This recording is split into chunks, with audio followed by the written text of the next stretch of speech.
Hi, I'm Meris, and in this video I'm going to be talking to you about two important theoretical foundations, Erikson and Piaget. I'm going to be following along using our Fundamentals of Nursing flashcards. These are available on our website, leveluprn.com, if you'd like to grab a set for yourself.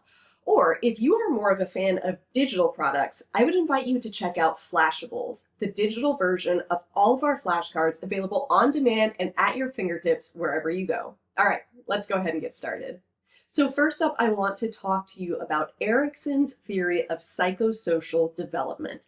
And this theory describes 8 different stages in a person's life, different life development stages, where a central conflict, or sometimes called a psychosocial crisis, kind of shapes who we are, and it changes our personalities and how our social development occurs.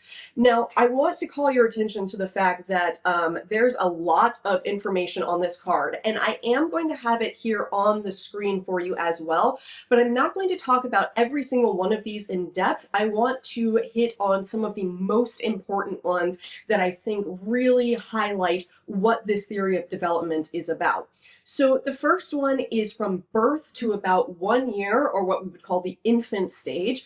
And during this stage of my life, the main crisis is going to be called trust versus mistrust. And the way that I can really sum this up succinctly for you is the general idea at play here is when I cry, does somebody come to address my needs? So imagine a child who is crying because they are hungry or tired or in pain or cold or whatever the situation is, and their caregiver comes and immediately addresses the concern, picks them up, holds them, makes them feel loved and cared about. This infant is going to develop in a different way than an infant who cries to express those same needs but is delayed in receiving the care, attention, and comfort, or does not receive it at all. That would change how this infant develops in terms of their social development.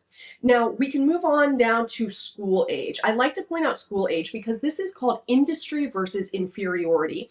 And industry is kind of a weird term here, but I always think of industry as making something or learning something, or being a part of a group who is doing those things. So what I think of in this age range, which is from about 6 to 12 years, school agers, I think of how much they love to learn, how much they love doing arts and crafts, anything that allows them to get that experience of making, creating, or learning. And when they don't have this support or this experience, they are going to have a different social development.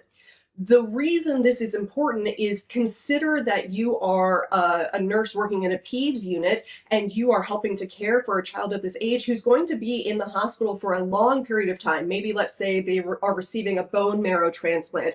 They're going to be away from their peers, away from their education and their schooling for a long time. This is somebody that we need to help support through this psychosocial crisis so that this does not negatively impact their social development. Now, I also like to point out young adulthood. I like to point this out for no reason other than I'm 37 and it claims that young adulthood goes from 18 to 40. So I'm not saying I'm young. Erikson is saying I'm young, but the psychosocial crisis here is going to be intimacy versus isolation. This is the idea of, am I building intimate human connection? And I really want to point out to you that intimacy does not have to be romantic or sexual in nature.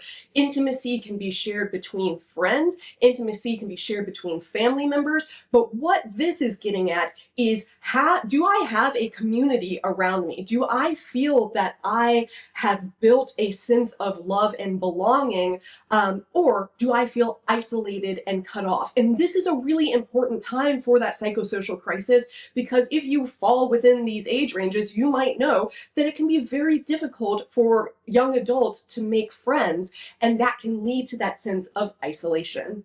The last one that I really want to point out to you here is the older age adult, which according to Erikson is going to be greater than or equal to 65 years of age. And the psychosocial concern here is going to be integrity versus despair. Integrity versus despair is essentially, do I have a sense of who I am as a person, and can I find ways to support my understanding of my sense of self? Or am I led to despair? And let me give you an example of this from my personal life. My mom was an elementary school teacher for a very long time, and then she retired.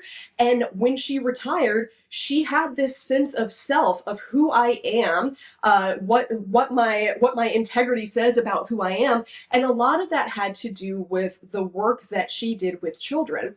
So in order to tackle this Erikson's psychosocial crisis, she started volunteering as a court-appointed special advocate for children to help her meet that Erikson stage with grace and get through that without turning to despair. Lastly, I want to talk to you about Piaget's theory of cognitive development.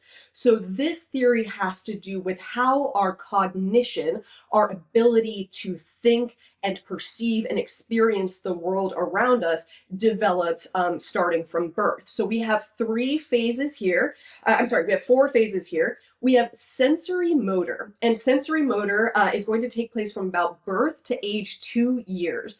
And what I want to get across to you here is that, as the name would suggest, I'm using my senses and my ability to move to explore the world around me. This is also when I will develop something called object permanence. Prior to about 2 years of age, a child does not yet have the understanding that when an object goes away, it still exists. And this is why peekaboo is so much fun for them, because they are genuinely surprised when you pop back into reality.